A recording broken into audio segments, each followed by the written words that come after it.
Hey guys, Kristen here. So today I want to talk about how to avoid the push crash cycle. A couple days I talked about why it's really important to avoid it, and as easy as it is to tell you to avoid it, I know from firsthand experience that actually living that way can be incredibly difficult. So, like I said before, there are exceptions, there are times where it's appropriate to push and crash. However, we are really trying to avoid that at all costs. It's really saved for critical emergency situations only. So the next time you feel like just trying to be a normal person and do normal person things when you know you really shouldn't, I have a little meditation for you to sit through. This only takes a couple minutes. It shouldn't interfere with your day, and it should help you decide if this is one of those emergency situations or not. And if it's not, how to learn to live with the fact that you're going to need to rest when you don't want to. All right, so what I want to do is I want to lead you through a little meditation. This is something that I've used many, many times to get myself to rest and heal as opposed to push and hurt myself. So as fatigued as I'm sure you probably are, the best way to do this is to find a place to lie down horizontally. A lazy boy recliner would be great. Bed is awesome. A couch, even the floor. It doesn't matter where you're lying down. Just be somewhere comfortable and warm. And then close your eyes. And the first thing to do is to check in with your body. See how you're feeling. Go into your limbs. Sit in your core. Go into your neck and your head. And just feel what there is to feel there. This only has to take a minute to kind of scan your body and acknowledge how it's feeling. You may notice throbbing sensations or pain or numbness or just severe, extreme tiredness in your bones. Whatever it is, allow yourself to acknowledge those feelings in the moment. And then, keeping your eyes closed, check in with your feelings and emotions. Check in with that desire to push. Really feel it vividly. It's probably a strong emotion already. It's probably very easy to feel. And get to know that feeling. And then ask yourself, why do I want to push myself like this? Knowing that pushing can actually get in the way of my recovery, and knowing that pushing will most likely lead to a crash, why do I want to do this to myself? What do I want to do more than heal right now? And you may think to yourself, actually, there's nothing I want to do more than heal right now. I just want to break. Or something similar. As you sit and explore your responses to asking why you want to push, oftentimes you'll find out that there's really an underlying desire to feel normal.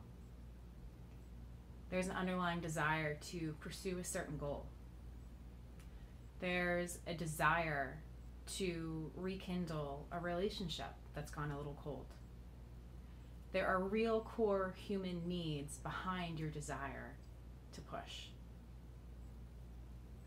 And those needs are valid, and they should be heard and felt and listened to and acknowledged. It's very important to know these feelings, as painful as they may be.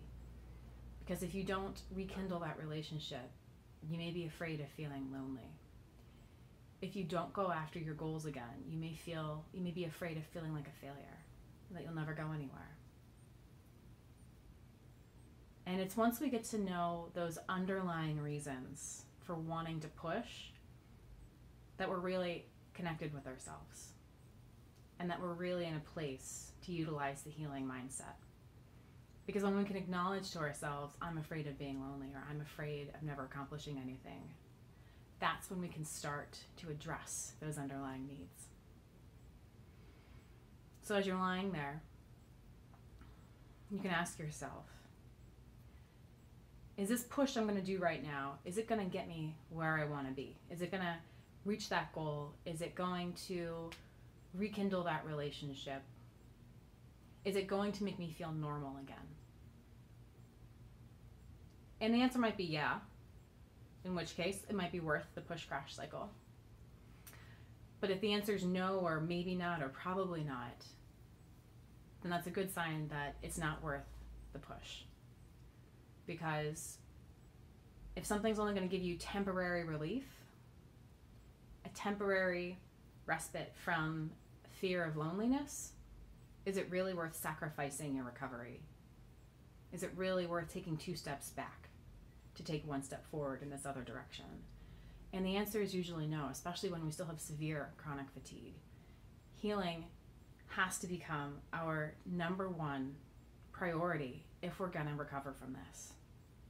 And that means making hard decisions. Sometimes that means saying no to the social event we really want to go to.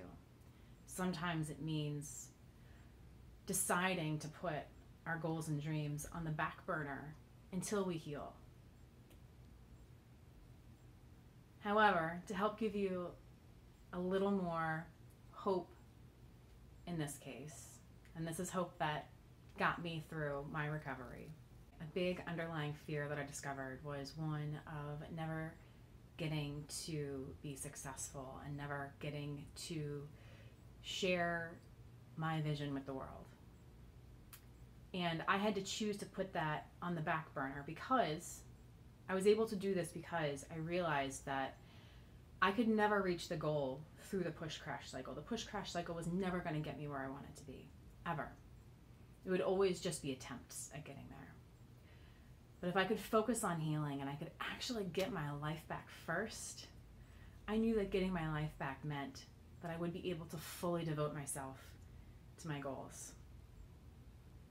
So yes, it does require delayed gratification. You have to say, I am choosing to not get this immediate satisfaction so that I can heal, and down the road I can live in way more abundance than a push crash cycle will ever give me. All right, so to recap that real quick, what I just walked you through was a meditation to take yourself through the next time you want to push when you know you shouldn't. It's going to help you decide whether or not the push crash is actually worth it. And if it's not, it can help give you hope and understanding for yourself to help you decide to heal instead of pushing. If you found this useful and you want to get more tips from me, then just subscribe to my YouTube channel. I post almost daily. Sending you love and health. I'm Kristen, and I hope to see you around soon.